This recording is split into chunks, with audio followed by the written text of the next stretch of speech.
하나님께서 천지만물을 창조하시는 장면이 나오죠. 네. 천지만물을 창조하시는데 하시고 난 다음에 꼭 하나님께서 하신 말씀이 좋았더라 그렇지요. 네. 좋았더라. 그런데 마지막에 이제 사람을 지으시고 하신 말씀이 다르죠.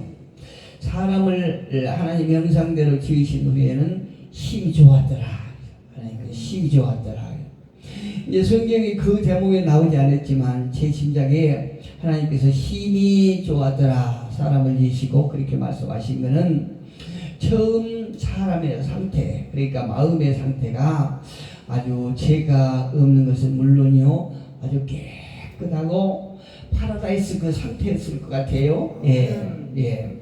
그런데 이처럼 하나님께서 기뻐하시는 그 사람의 행복은요, 죄가 들어오게 되었고 또 인간의 타락은 하나님의 형상을 상실하게 되고 맙니다. 한 번 타락한 인간은 인간의 마음은 그냥 걷잡을 수 없도록 계속 죄 늪으로 이렇게 빨려 들어갑니다. 우리가 성경에서 말씀하신 것처럼 죄를 누룩에 비유하죠.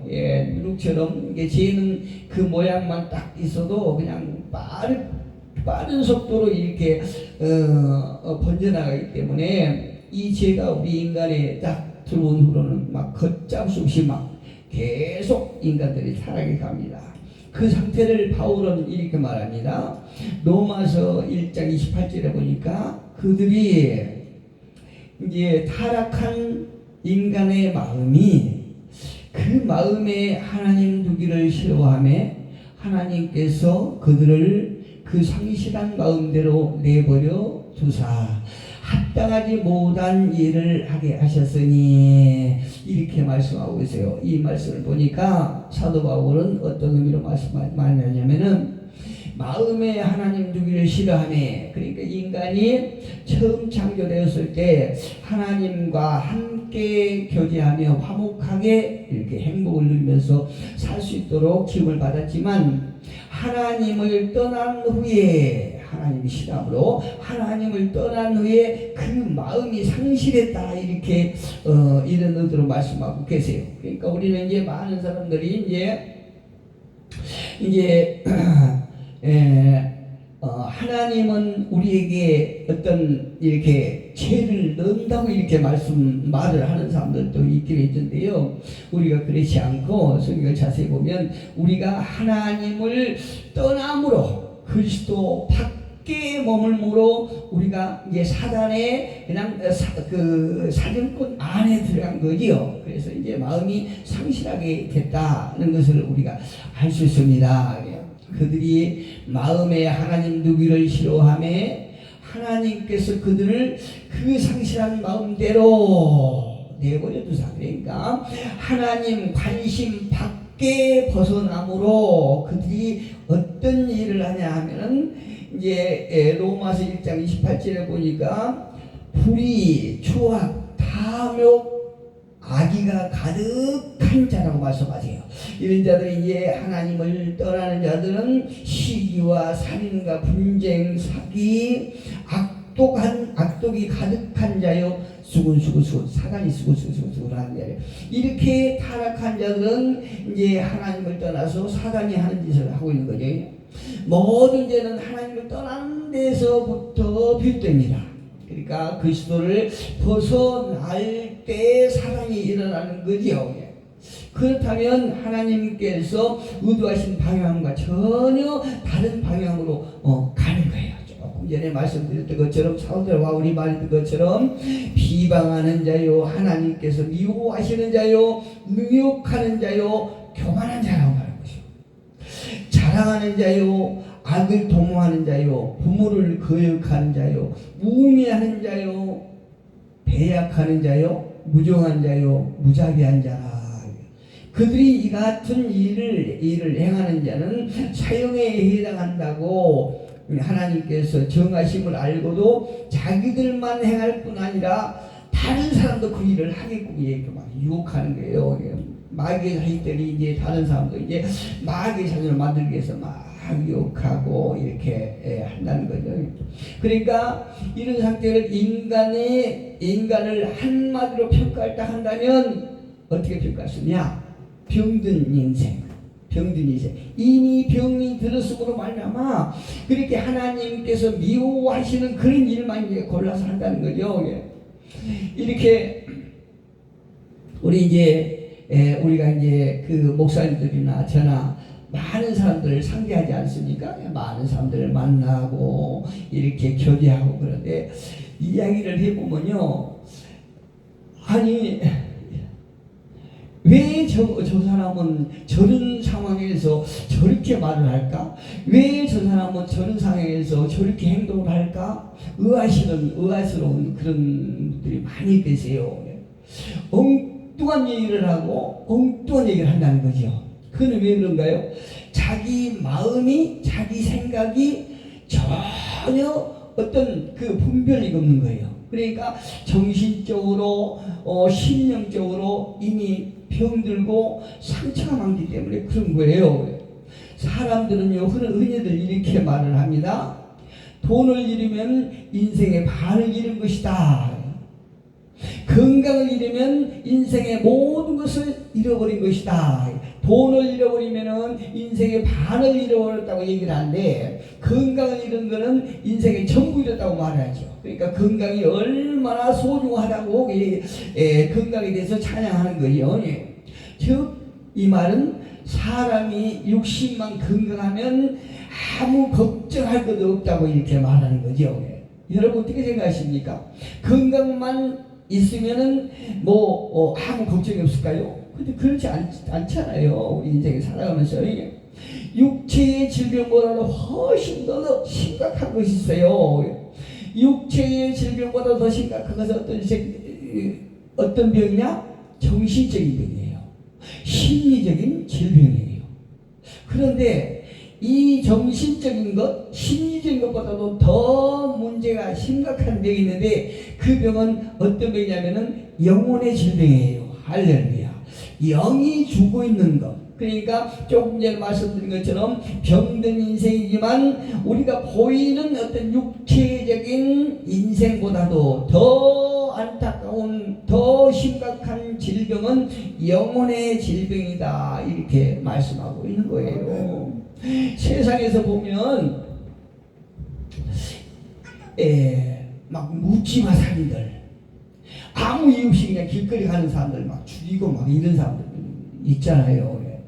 갈수록 이 영이 죽음으로 말미암아 심령, 심리적, 정신적인 것이 다 이렇게 혼란해지고 분별력이 없고 이렇게 해서 이제 인생이 완전히 그냥 파탄이 되고 마는 거예요.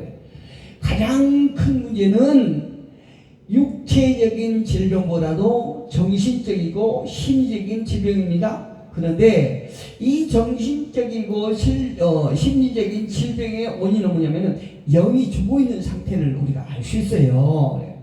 육체적인 것과 정신적이고 심리적인 질병을 치료받아야 하지만 이것보다도 더 심각한 것은 영혼의 치료를 받아야 된다는 얘기입니다. 우리가요, 영혼의 질병을 치료받아야 할 것 중에 공동체적이고 또 사회적이고 막대한 영향력을 끼치는 것이 있는데 그것은 바로 오만이라는 병이에요. 오만이 어디서 나온지 여러분 잘 아시죠? 오만이라는 것이 굉장히 무섭습니다.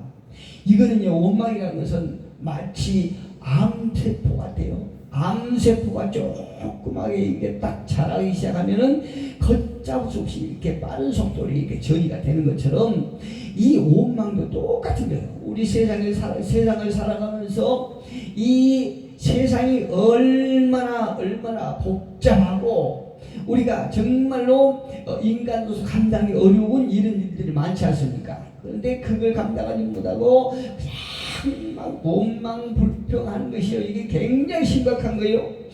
무서울 정도로 이 원망이라고 하는 병은 주변을 빠르게 병들게 합니다. 또 공동체를 빠른 속도로 무너뜨리게 하는 병이에요. 그 교회에서요, 이게 심각한 사람들이 원망이 많은 사람들이에요. 온망에 그 얼굴 온망이라고 하는 질병에 딱 걸린 사람들 보면 모든 일에 매사에 온망투성이에요. 어떤 일이 생기든 모든 것이 다 온망으로 시작해서 온망으로 끝나는 거예요. 이 온망이라고 하는 그 단어를 사전적으로 보니까요, 못마땅하게 여기거나 불평을 품고 미워하는 것 이렇게 되더라고요. 그러니까 매사에 주어진 환경에 대해서 만족하지 못할 때 생기는 마음의 상태가 온망의 병이라는 얘기입니다. 어떤 심리학자는요, 이렇게 말하는 사람도 있어요. 기억해야 할 것을 망각하고 망각해야 할 것을 기억하는 것이 온망이다 라고 이렇게 정리했더라고요. 여러분 이해가 되시죠? 우리가 인생을 살아가면서 반드시 기억해야 될 것이 있어요.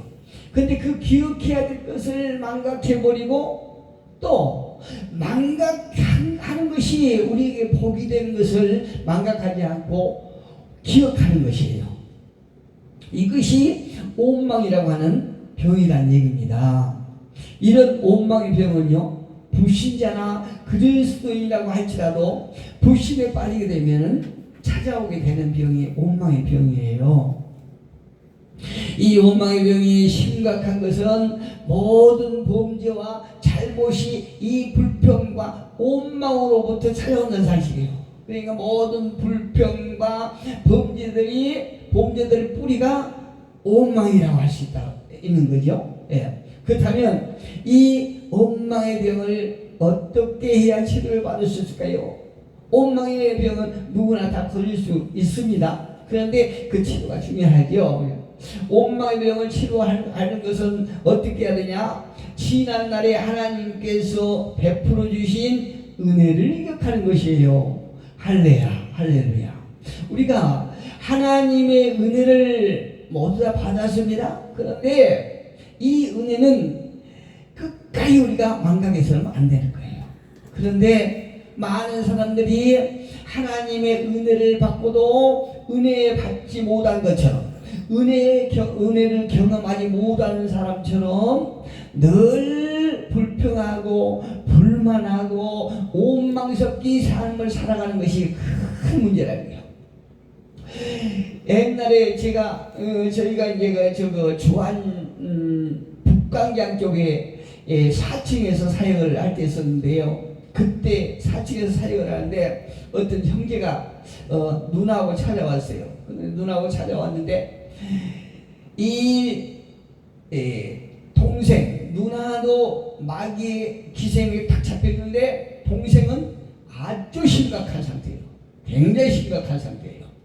어느 정도 심각하냐면 이 형제가 그때 당시에 40대 중반 됐을 것 같은데 굉장히 똑똑해요. 굉장히 똑똑하고 좋은 학교를 나왔더라고요. 좋은 학교를 나와서 좋은 직장에 들어갔는데 이 수전증이라고 아시죠? 안면 수전증이 걸린 거예요. 그래가지고 안면이 얼마나 실룩실룩 전체의 안면이 실룩 하도 실룩이니까 대화가 안 되는 거예요.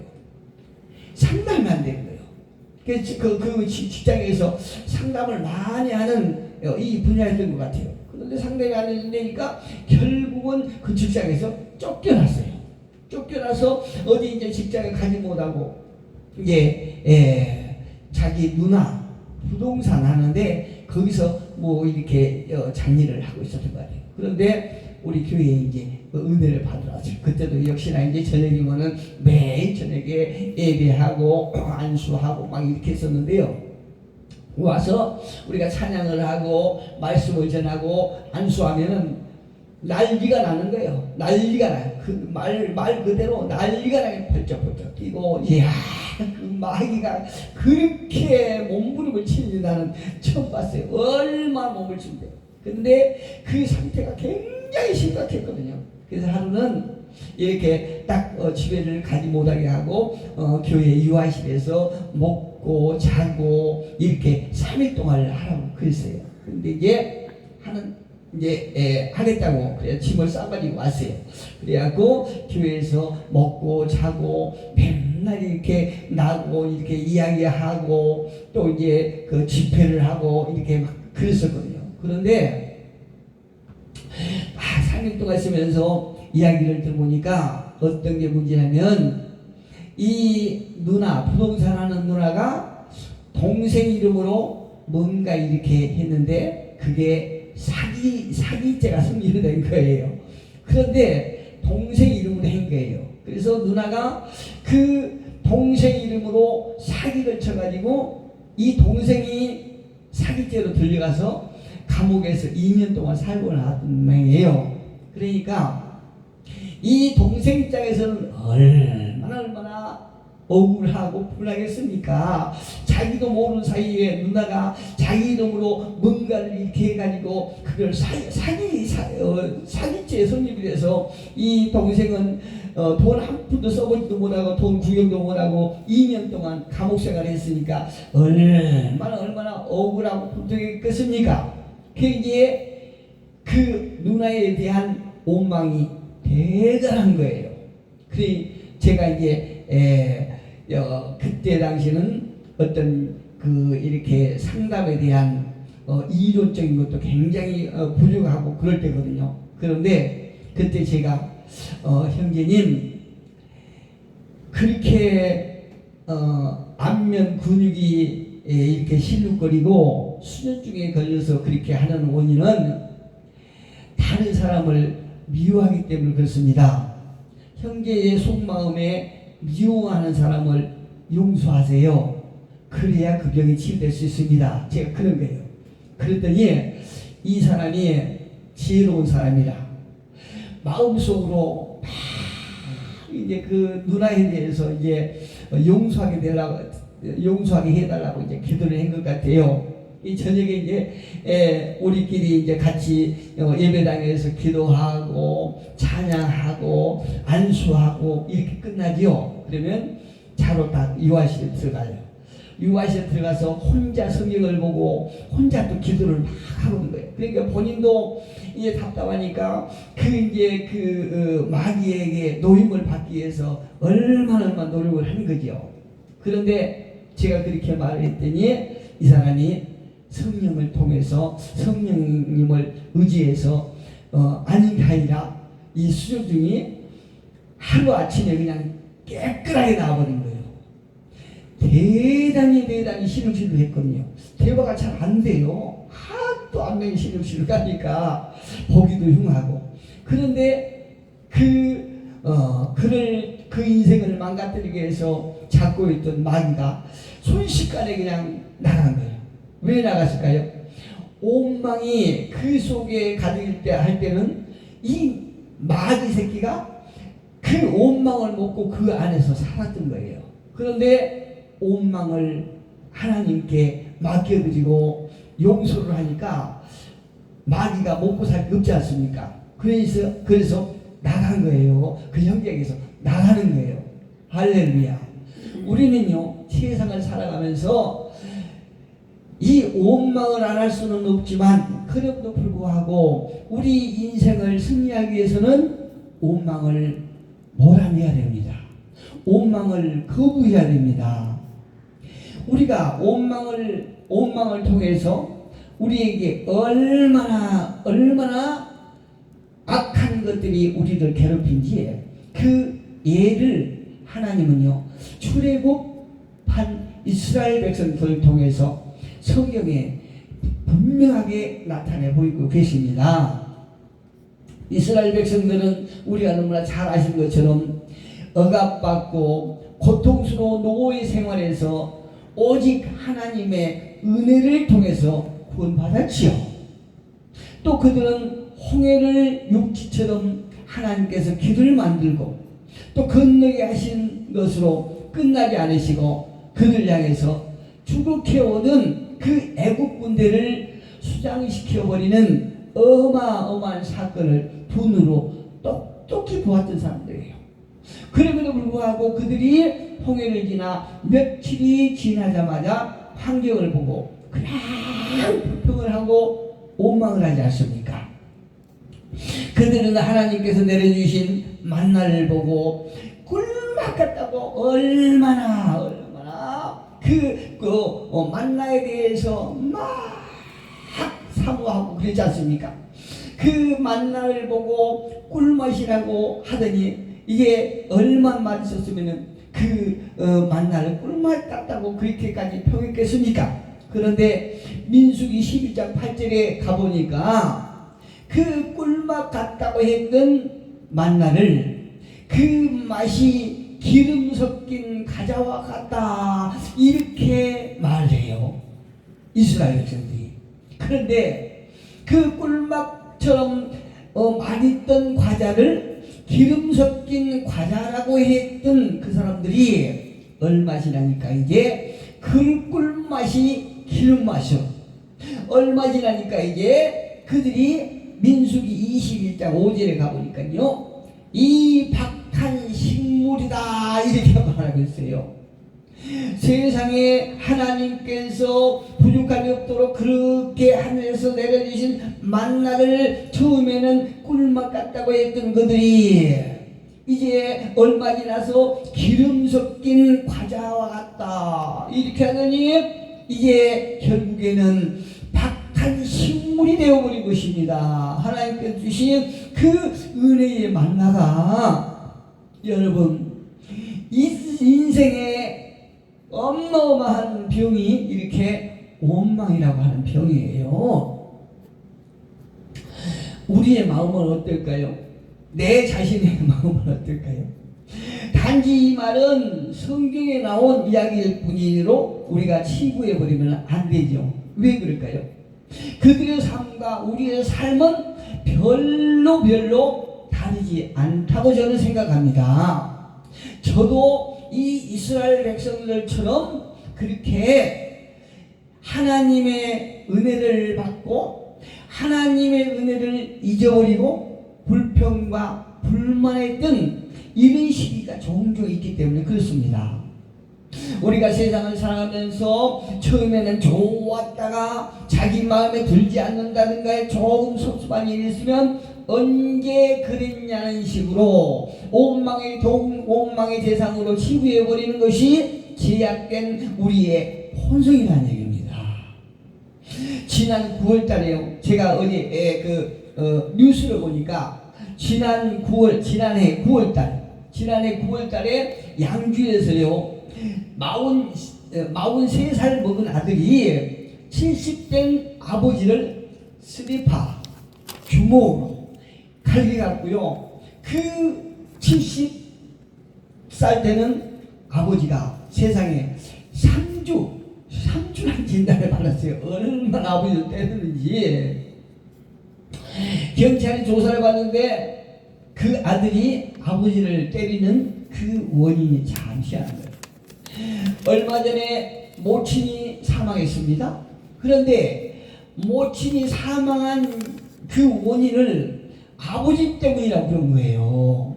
이 아들이 생각하기에 아버지 때문에 어머니가 죽었다 이래서 가만히 있는 아버지를 그냥 쓰리바로 막 때리고 주먹으로 그냥 갈기고 이래서 세상에 여러분 3주면요 얼마나 많은 상처인 줄 아시잖아요. 3주라는 그 상처를 입혔어요. 이게 원망이라고 하는 것이 이렇게 무섭습니다. 두 번째로 나보다 더 어려운 형편에도 감사하는 사람들을 우리는 생각할 수 있어야 됩니다. 사람들은 대부분 어려운 일을 만나면 왜 나에게 이런 일이 생기지? 왜 나만 이런 고난스러운 일이 일어날까? 라고 원망하고 그 원망이 버릇이 되어 있는 사람들이 있거든요. 그런데요 정말 그럴까요? 정말 이 땅에서 살면서 그 어렵고 힘든 일이 나에게만 있을까요? 나한테만 있을까요? 그렇지 않습니다. 욥기서에서 욥이 말한 것처럼 이 땅에 사는 사람들은요 나름대로 누구나 다 어려움이 있고 고통이 있고 역경이 있습니다. 나만 그런 것이 아니거든요. 그런데 무슨 일을 큰 일 만나면 작은 일을 보고 그 환경 속에 조그만 일을 보더라도 내가 왜 그럴까 나만 왜 그럴까 하고 자꾸 불평하는 사람들이 있다는 말씀이에요. 그런데도 감사하는 사람들이 있어요. 그런데도 감사하는 사람들이 찾아보면 많이 있습니다. 보지도 못하고 듣지도 못하고 말할 수 없는 삼중고 삶 속에서도 기적과 감동의 삶을 살았던 헬린 켈러라고 하는 사람은요, 이렇게 말습니다. 그는 많은 것을 가지고도 감사하지 못하고 불평하고 원망하며 살고 있는 사람들에게 이렇게 말을 합니다. 나는 이 땅의 모든 사람들에게 할 수만 있다면 사흘을 줬으면 좋겠다, 이렇게 말했어요.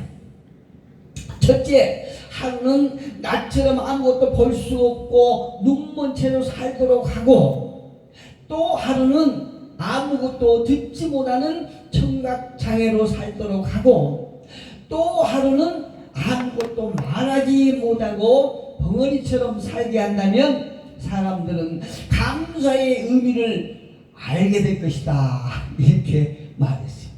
하도 사람들이 자기가 가진 것에 대해서 만족하지 못하고 원망하고 불평하니까 그 사람들 향해서 듣지도 못하고요, 보지도 못하고요, 말도 못하는 이 헬렌 켈러라는 사람이 이렇게 말했다, 이 말씀이에요. 여러분, 현실에 감사합시다. 오늘 내가 있음에 감사합시다. 마지막으로 세 번째, 궁극적인 치유는요, 우리 예수님의 삶을 통해서 배우게 되는 것입니다. 할렐루야. 저는 이 말 준비하면서 혹시 예수님께서도 불평하고 원망하고 그렇게 하셨을까? 어쩌면 그렇게 하실 수도 있을 거다, 제 나름대로 생각해요. 왜? 예수님도 육신을 가진 분이시기 때문에 우리들처럼 혹은 불평하고 불만한 부분도 있을 것이다, 원망한 부분도 있었을 것이다, 이랬는데 아무리 찾아봐도 예수님께서 불평하고 원망한 데가 없는 거예요. 왜 그랬을까요? 간단합니다. 예수님은 항상 마음이 하늘 나라에 계셨기 때문에 원망하지 않았어요. 내가 이곳에서 고난을 당해도 끝까지 고난을 당하는 게 아니고 잠깐 있으면서 고난 당하는 것이고, 잠깐 후에는 하나님 나라에 가기 때문에 예수님의 마음은 항상 하나님 나라에 계셨기 때문에 그분은 불평하지 않고 원망 안 했다, 이 말씀이에요. 골로새서 3장 2절 3절에 보니까 이렇게 말씀합니다. 위의 것을 생각하고 땅의 것을 생각하지 말라. 이는 너희가 죽었고 너희 생명이 그리스도와 함께 하나님 안에 감췄음이라. 할렐루야. 저와 여러분의 생명이 그리스도와 함께 하나님 안에 감춰짐을 믿습니다. 여러분 잘 아시는 송명희 시인이 지은 시 여러분 잘 아실 것입니다. 나 가진 재물 없으나, 나 남이 가진 지식 없으나, 나 남에게 있는 건강 없으나, 나 남이 갖고 있지 않는 것 가졌으니, 나 남이 못 본 것을 보았고, 나 남이 듣지 못한 음성 들었고, 나 남이 받지 못한 사랑받았고, 나 남이 모르는 것 깨달았네. 송명희 시인만 이런 것을 경험한 게 아니고 깨달은 것이 아니고 저와 여러분도 경험해 본 거죠. 이처럼 저와 여러분도 남들이 갖지 않은 것 우리가 가졌고, 남들이 듣지 못하는 하나님의 음성을 들었고, 남들이 받지 못한 하나님의 사랑을 받은 저와 여러분입니다. 하나님은 공평하신 하나님이세요. 남이 가진 것 나 없지만 그럼에도 불구하고 공평하신 하나님이 남이 없는 것 갖게 하셨네. 송명희 시인은 이렇게 하나님을 찬양합니다. 나에게 없는 것만을 가지고 불평하는 것이 아니라 남이 가지지 못한 것이 나에게 있다는 사실에 감사하는 저와 여러분 되기를 축복합니다. 남이 하지 못한 것을 내가 할 수 있다는 것에 감사하시기를 축복합니다. 하나님과의 관계를 파괴하는 옥망을 몰아내시고 우리가 삶 속에 늘 감사하는 그런 하나님의 백성들 되기를 주님의 이름으로 축복합니다.